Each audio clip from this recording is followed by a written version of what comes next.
Hello everyone. Thanks for joining this video. This video is a walkthrough of how to get started with Lab 1. I won't go through the full lab, but I'm going to go through setting up the lab, getting your data into RStudio, and answering the first couple analysis questions. So what I would recommend is that you follow along, you pause this video to catch up to wherever I am, and then watch a little bit more and pause, etc. You can always go back if you miss something. And if you run into any big issues, you can ask questions in the discussions or email me directly. Okay, so to get started with Lab 1, the assignment is posted in the Week 1 module. It covers basically ideas from Chapter 1 and Chapter 2. But you can get started with it even as early as whenever you're watching this video. The labs are designed kind of as a choose your own adventure. If you're interested in geosciences or physics, you might want to analyze climate data, which is temperatures and precipitations. If you're interested in health sciences, you might want to analyze health data. And if you're interested in business, finance, or economics, you might want to analyze salary data. So you get to choose which data set you analyze. Once you make your choice, all four labs will use the same data set. I have instructions here on how to get started, but that's what this video is for as well. So let's do health for this video. So I click on the Health Lab 1 link, and it's going to take me to a Google Drive document. Now, this one you can view, but you can't edit at all. So it's got Stat 243, Lab 1. If you choose to work with other people, probably not in an online class. So this is probably just your name here. If you get assistance from fellow students, from me or AI, which is okay to get assistance, then you should list that as a resource. Each lab has general lab instructions. In short, the lab has a code and output and a report. The code and output is where you get code for Posit Cloud, RStudio, and where you enter in your output.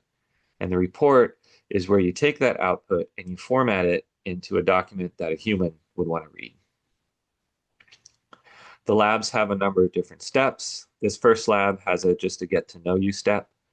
But in general, step 1 is to make a copy of this Lab 1 template and save it to your drive. So go up here to File, make a copy. You can just leave it titled copy, or maybe you could call it, put your name in there, something like that. So I'll make a copy, and this is a copy that you will be able to edit. So we've completed step 1. Step 2, add this information in. Step 3, hopefully you've already watched the YouTube tutorial to get into RStudio.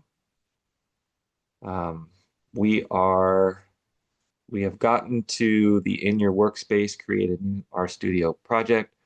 So here, and I'm going to have to make a few edits, or you can make the edits. As I said, I'm using my resources from Chemeketa in this class. So you're not going to add my Chemeketa email account, but you're going to use the PCC email account. And this YouTube tutorial is for my Chemeketa students, but if you've watched the one in D2L, you're already set. So step 3, go to Posit Cloud. Oops, the link. Log in using your PCC email. It might ask you, you're logged in, where do you want to go? So choose Posit Cloud, the second option. Here's that untitled project I opened last time. If you have not created a new project yet, that's okay. Go to New Project, New RStudio Project. It's going to take a minute to deploy, so I'll let it do that. I'm going to pause the recording. All right, that took about 15 seconds. Let's name this project. Let's call it Stat 243Z Spring 2026 or something like that. And that way, every time you go to Posit Cloud, you can find this project. I'm going to check back in the lab. Okay, we have done this. We've logged in. We've done step 2. We've created a new RStudio project, changed the name. Now we're going to create an R script. So RStudio has the console page for running code and producing output. But for writing the code, it helps to have your own file to write all your code in, which you run. So to create an R script, you click the green plus and choose R script here, and it creates another little window. Let's save that using the Save Current Document icon, and we can just call it Lab 1. Notice down here in your files, you now see Lab 1 exists in your cloud server. This is where we're going to write all the code, or in your case, copy all the code. So back to the lab, we've completed step 3. Step 4, in the R script, copy and paste the following code. So in these labs, the code will always be in this computer style font. All you have to do is copy. You can use Control C or Command C. I'll show you with the mouse. You copy it and you paste it into the document, and then you might want to click Save just so it's saved in there. And then when you want to run the code, you would click Run. Now this code has hashtags, and our code with a hashtag is a comment. And so the computer ignores it. It's just for humans. So let's change this to your name.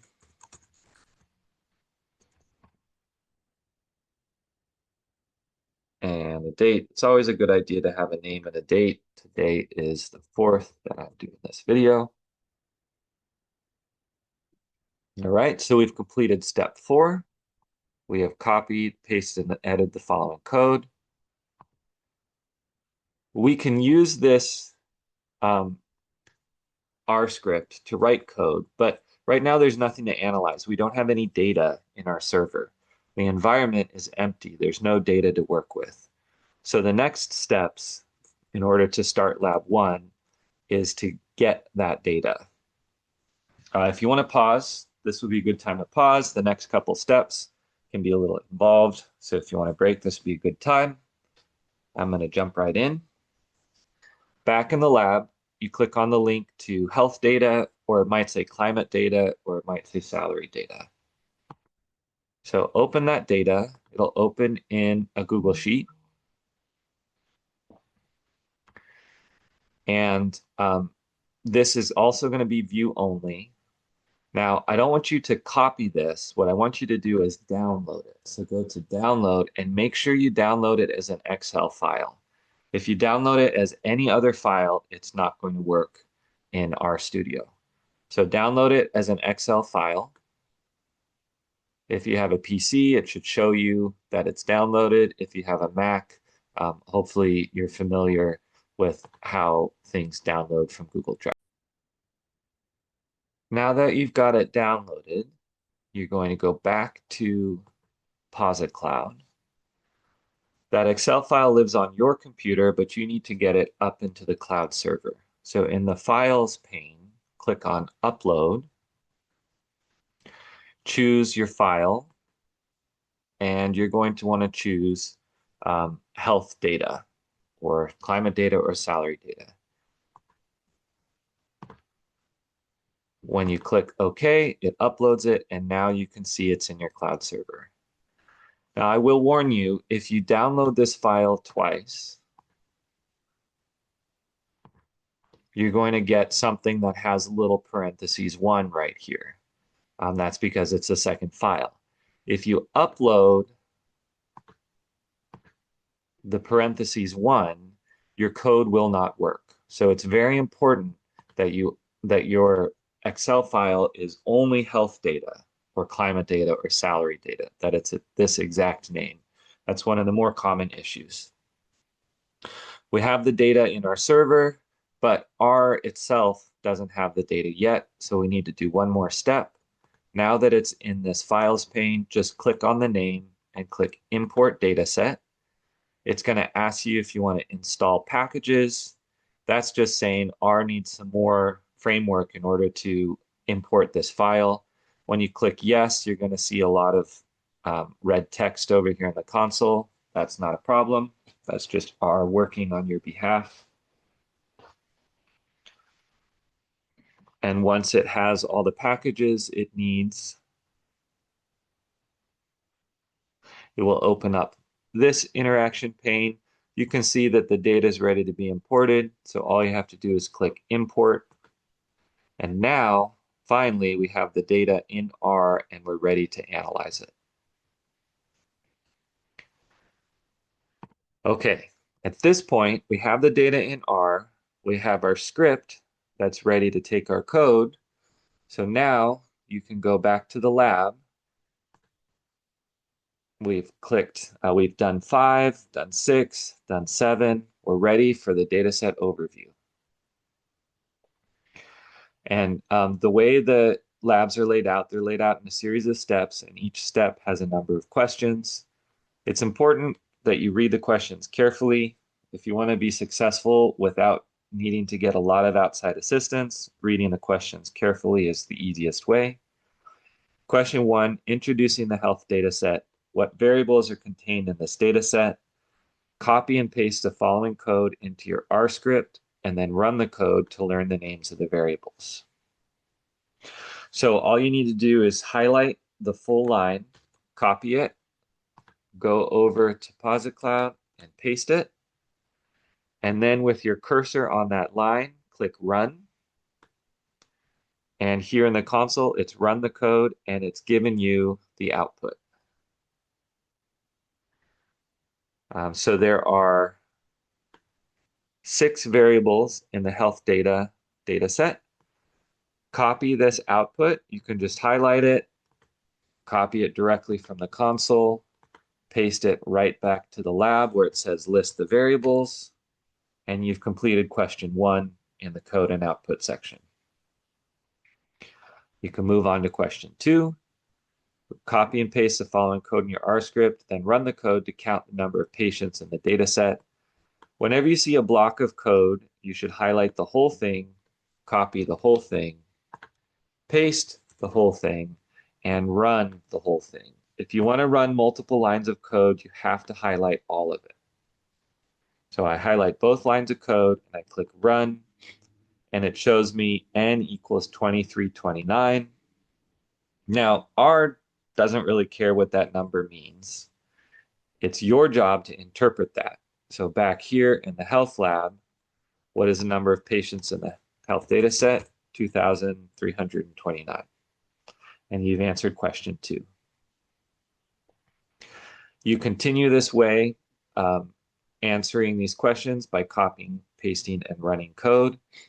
If you were a statistician working, probably you would be writing this code yourself, but this class is not a code writing class, so I'm happy to provide the code to you. This class is about understanding and interpreting statistics. And so you use the code to produce output, but it's up to you to understand the output. So let's continue along. I'll do a couple more steps. Copy, paste. If I run it with my cursor on line 15, nothing happens. My cursor needs to be on line 14, and then it shows the age groups. I can copy and paste that output right back. List the age groups, 40 to 50, 30 to 40, 20 to 30, 50 to 60, and 60 plus. It's interesting, it didn't arrange it from youngest to oldest, but that's because R doesn't care what the age groups actually are. It just tells you what, it just lists them for you. You have now finished, or I have now finished, the dataset overview. I know what the variables are, I know how many observations, and I know what age groups are represented. That's a pretty good overview of this dataset. I'm ready to do some qualitative analysis.